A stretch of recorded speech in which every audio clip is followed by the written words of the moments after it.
Praise the Lord. Thank you, Jesus. Praise you, Jesus. Thank you, Father. Praise you, Father. My brothers and sisters, we were having a Bible study on the book of Exodus. So let us continue reflecting about the book of Exodus. And we have already reached chapter 16. And today let us take chapter 17 of book of Exodus. And as we go on studying the book of Exodus, we come to know the secrets of the Bible, secrets of the New Testament, secrets about the Eucharist and Jesus. Therefore, let us continue reflecting about this Exodus study. And today let us read something from Exodus chapter 17, verse 1 onwards. From the wilderness of sin, the whole congregation of the Israelites journeyed by stages as the Lord commanded. They camped at Rephidim, but there was no water for the people to drink. So they are going by stages, groups, different tribes. There are 12 tribes. So all the 12 tribes are keeping their identity. And even when they camp in one place, they camp accordingly. In the center, the Ark of the Covenant. We will see those things in the coming chapters. But they always followed according to their tribes. So they kept the identity of their tribe intact. Though they all belong to one community, one nation, but they kept the tribe, the 12 tribes identity separately. So unique but united. So that is the speciality of Israel. Unique yet united. Let's right now continue reading verse 2. We read like this. So journeyed, they camped at Rephidim, but there was no water for the people to drink. There was no water. They again started having thirsting water. There was no water. The people quarreled. The people quarreled with Moses and said, "Give us water to drink." Moses said to them, "Why do you quarrel with me? Why do you test the Lord?" Remember, it was God who told them to start. They perfectly obeyed God. They never disobeyed God. They perfectly obeyed God. They obeyed and they journeyed as per the guidance and instructions of God. But still, they were facing dangers. They had no water to drink. And they complained. They quarreled with Moses. "Give us water to drink." They are justified doing that because when they don't have water, surely they will complain. So they did it. But the problem is, when they were lacking something, instead of turning towards God, they turned towards Moses. They know it is not Moses who brought them out. They know it is God who brought them out. They know Moses is only an instrument. They know they are obeying God. Their journey is an obedience to God. But still, when there was a problem, they looked at the human beings, they looked at the in charges, they looked at the authorities as if they did not do anything, as if they did not protect them, as if Moses did not care for them. And therefore they blamed them. Then Moses said, "You're not blaming me, you're blaming God." If you look into the history of Israel, whenever there was a problem, people turned towards Moses and Aaron and shouted at them. But Moses, he never turned to the people and shouted at them, but he always turned to God. That is the difference between the Israelites and Moses. Moses, in the difficulties, he looked up. But the Israelites, in their difficulties, they looked at their husband, wife, children, parents, those who are around. That is human tendency. Even today, when there is a problem, people, even among the church members, when there is a problem, when something happens, they look around and say, "Oh, the church did not do it. The priest did not do it. The bishops are not doing their work." And we are blaming everyone in the church. But instead, if we had looked up towards much earlier, God would have helped us. And this is the problem that we face today. When everything is going well, we, husband, wife and children, parents, everyone is so happy. "Oh, my child and my family, my wife, my everything, my..." But when there is something goes wrong, you spoiled the child. You destroyed the child. You did not listen to me. And we started blaming each other. Instead of looking upward, we look at the other family member and say, "You are the reason." No wonder the problems are not taken away from us. Because we are not looking up in the difficult moments of our life. We are looking at someone to blame. It is very dangerous, my dear brothers and sisters. Do you have difficulties in your life? And have you noticed when there is a difficulty, you look around and see whom to blame? If nobody is there, poor parish priest will be blamed. And if the parish priest is not there, and you will blame someone in America or someone in Australia or some maybe climate or somewhere you will blame. But we never turn to God. Praise the Lord. So this is the problem of these people of Israel. Then Moses said, why do you quarrel with me? Anytime you quarrel with me, you are not doing with me, you are doing it against the Lord. You are testing the Lord. Because you know in your heart it is God who is brought you out. You know it is God who created you. You know God who has brought you out of Egypt. And you know it is God who is leading you. And then why are you quarreling with me? Why are you accusing me and blaming me? You know this husband is given by God. You know this wife is given by God. You know these children are given by God. You know all these things are given to you by God. And then why are you fighting against each other? Why don't you look up to God? He will do the great thing. He will do the right thing. Praise the Lord. Verse 3, we read like this. But the people thirsted for water. And the people complained against Moses and said, why did you bring us out of Egypt? To kill us and our children and our livestock with thirst? So is it for this you brought us out? They know they are making a false allegation against Moses. They know it. They know Moses and Aaron brought them out for a good. But they just want to do it.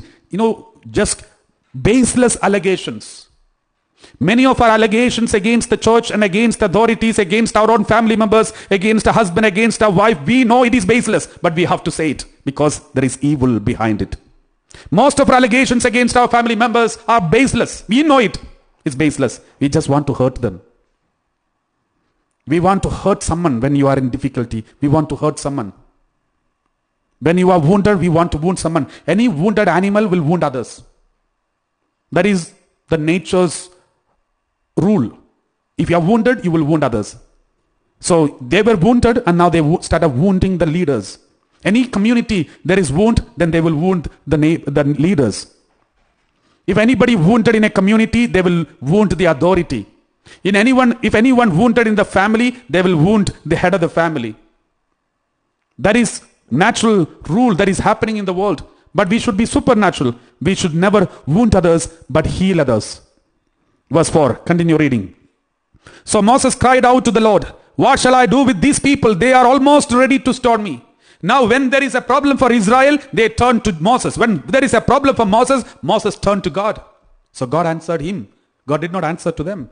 God in fact gave water and everything to Israel because of Moses. So Moses cried out to the Lord, what shall I do with these people? They are almost ready to stone me. Verse 5, we read, the Lord said to Moses, go on ahead of the people. Go ahead of the people. See, you start leading these people. Which people? The same people who is abusing him, hurting him, wounding him. Stand in front of them. You continue leading them. My dear brothers and sisters, you will see your own family members abusing, hurting you, insulting you, hurting you. But God wants you to still lead the same people. Still stand in front of them. Move ahead of them. And take some of the elders of Israel with you.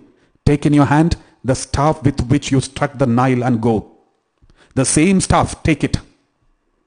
And then go. Stand the staff of authority and walk in the front. And then verse 6, we read like this. I will be standing there in front of you on the rock at Horeb. So he's standing with the staff in his hand. In front of him, God will be standing by the rock. So you can imagine the scene. There is a big rock, and in front of that rock, Moses is standing. In front of Moses, God is standing. We don't know whether God and rock is same. We have some confusion here because there is no clarity. But if you read Deuteronomy chapter 32 later, maybe you can read it later, because the whole chapter, you can see the song of Moses, in which Moses is calling God again and again, my rock. And he's calling God my rock, from which we drank honey. He said, from which we drank honey.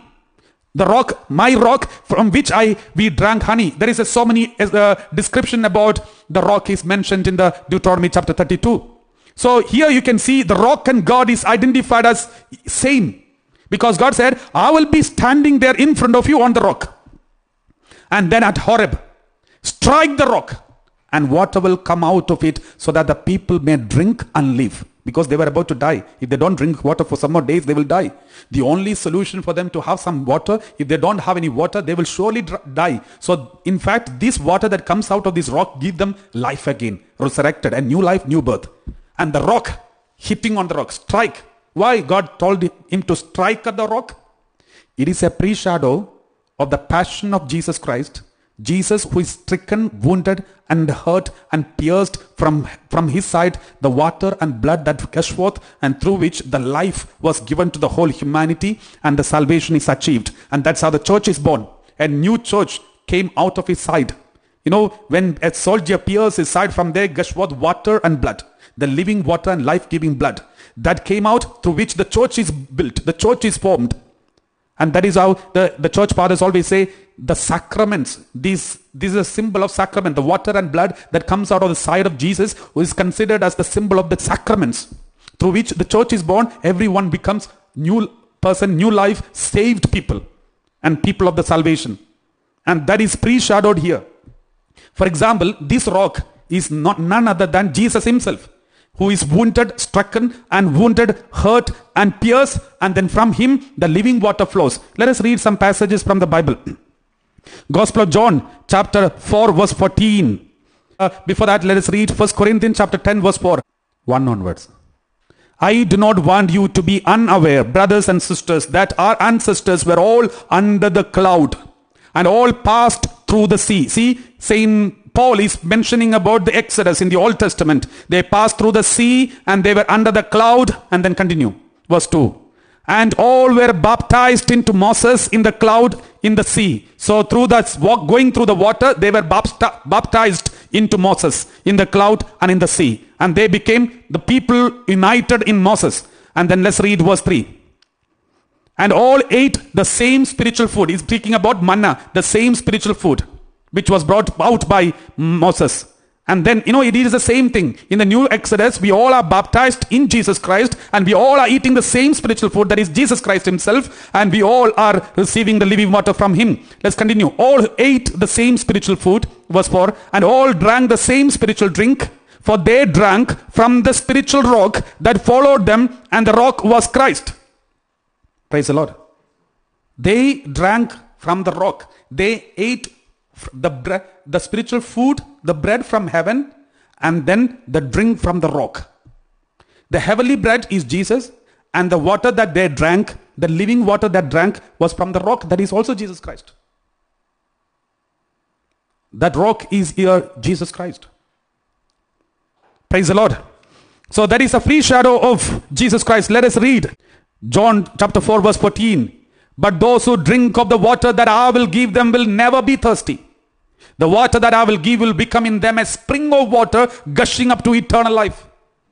So from me, a spring of water come out, and all those who drink from this water will have eternal life.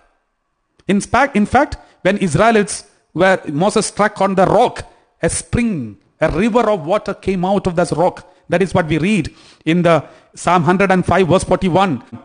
Let's read this word of God. He opened the rock and water gushed out. It flowed through the desert like a river. When Moses hit on the rock, he opened the rock and water gushed out. It flowed through the desert like a river. And this is exactly what Jesus is speaking in Gospel of John chapter 4, verse 14. Let's read once again. Gospel of John chapter 4, verse 14. But those who drink of the water that I will give them will never be thirsty. The water that I will give will become in them a spring of water gushing up to eternal life. Chapter 7, verse 37 also. Let's read. John 7:37 onwards. On the last day of the festival, the great day, while Jesus was standing there, he cried out, let anyone who is thirsty come to me. Verse 38. And let the one who believes in me drink. As the scripture has said, out of the believer's heart shall flow rivers of living water. Praise the Lord. Verse 39.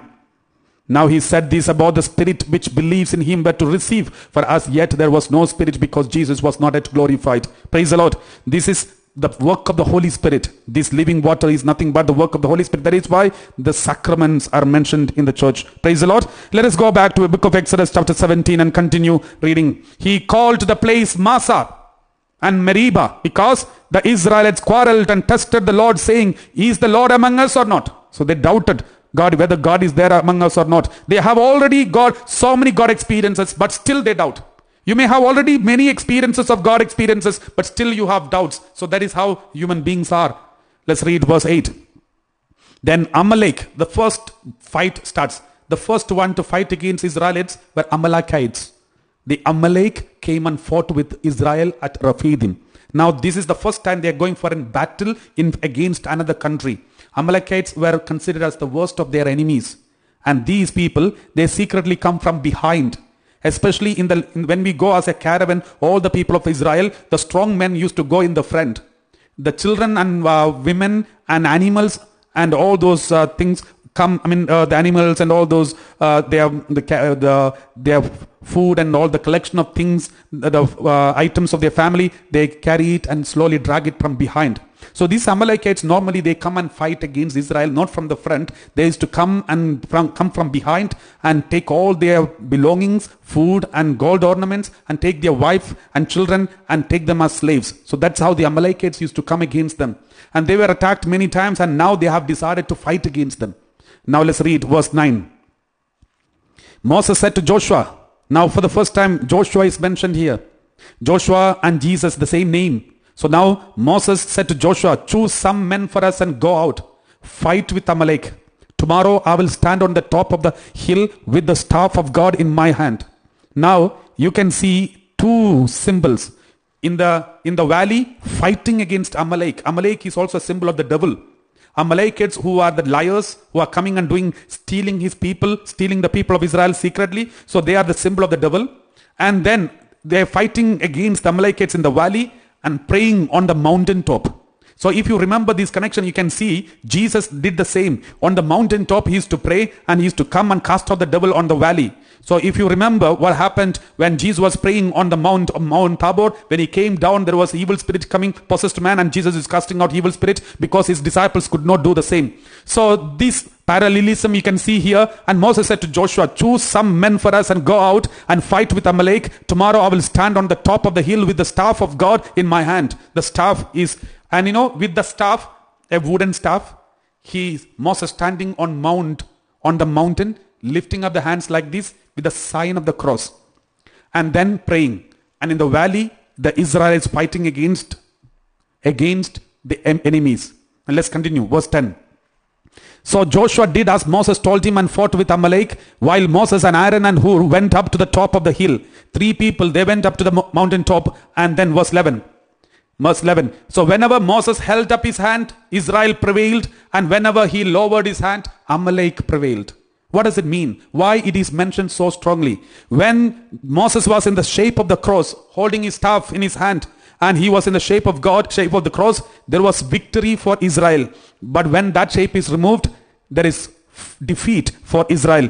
It is also the pre-shadow of Jesus on Mount Calvary. All those who look at the crucifix will be saved. All those who look at the Lord Jesus Christ will be delivered and will be victorious. So there is a victory in the Holy Cross. There is a victory on Mount Calvary. There is victory only through Mount Calvary, only through the Holy Cross. So that is already shown in this passage. So after some time, Moses keeping the hands like this, his hands started tired and his hand was going down. Then what happened? Then Aaron and Hur, they made him to sit there, and then they supported the hands.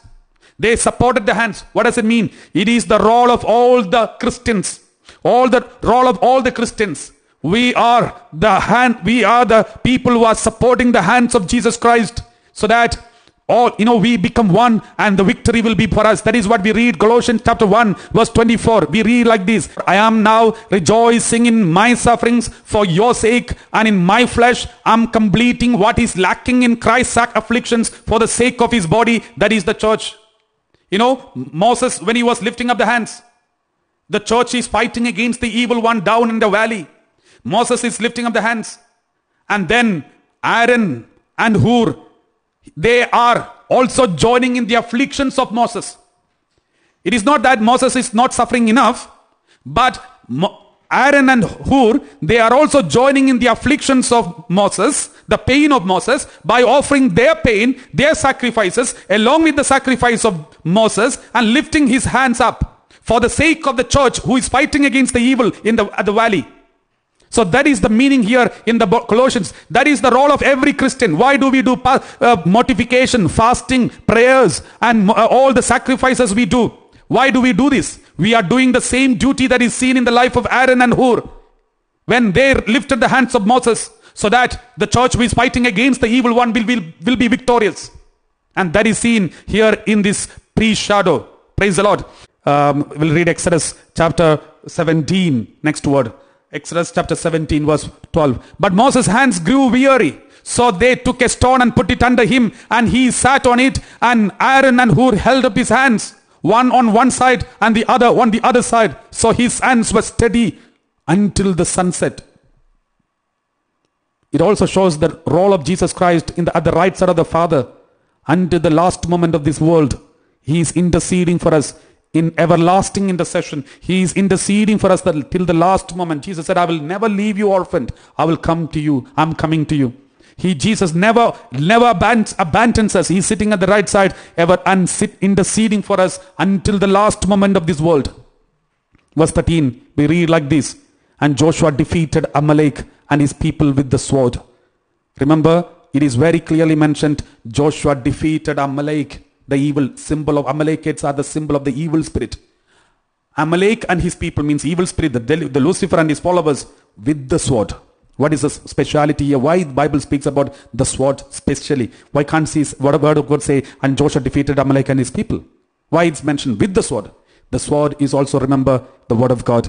Only through the power of the word of God, only through the word of God, we can defeat the devil. We know in the wilderness when Jesus was attacked by the evil spirit, he used the word of God to defeat the devil. He used one by one every word of God to repeat the devil. That is why whenever people call here for prayer, we give them word of God to repeat. Repeat the word of God, you will see the deliverance and healings. Praise the Lord.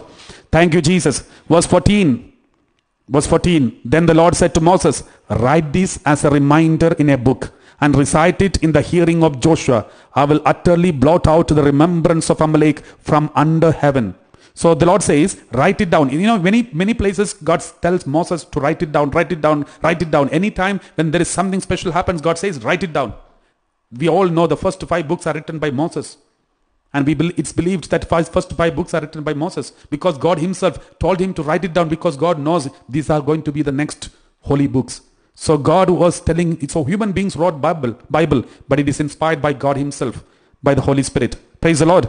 And these are all real events. These are not imagination or myth or epic or something like that. It is real historical incidents in the Bible. There may be some time differences, but at the same time, everything is historically proved and historical events that happened. So therefore, Bible is the only book which is truly historical, not some imaginations or some copyright or in some imaginations or some kind of some instructions or dictation. But this is truly the inspired by the Holy Spirit. Let's read verse 15. And Moses built an altar and called it, the Lord is my banner.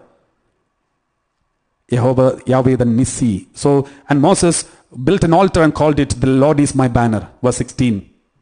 He said, a hand upon the banner of the Lord will have war with Amalek from generation to generation. If you look into the history of Israelites, they had Amalekites fighting with Amalekites many times. Not only them, even they had next to generations, they continue fighting with the Amalekites all throughout their life. Even now, we are also fighting against Amalekites. Amalekites are the pre-shadow of the sin of the flesh. Sin of Amalekites means sin of the flesh. So we are still fight against the sin of the flesh, and this is we will be able to overcome only through the word of God. Let's pray together as we sing together the offer to him. Let's offer all the intentions that we have. We have completed the chapter 17, and we will continue later. And from Monday, this Exodus chapter 18 onwards. Praise the Lord. Let's close our eyes and pray.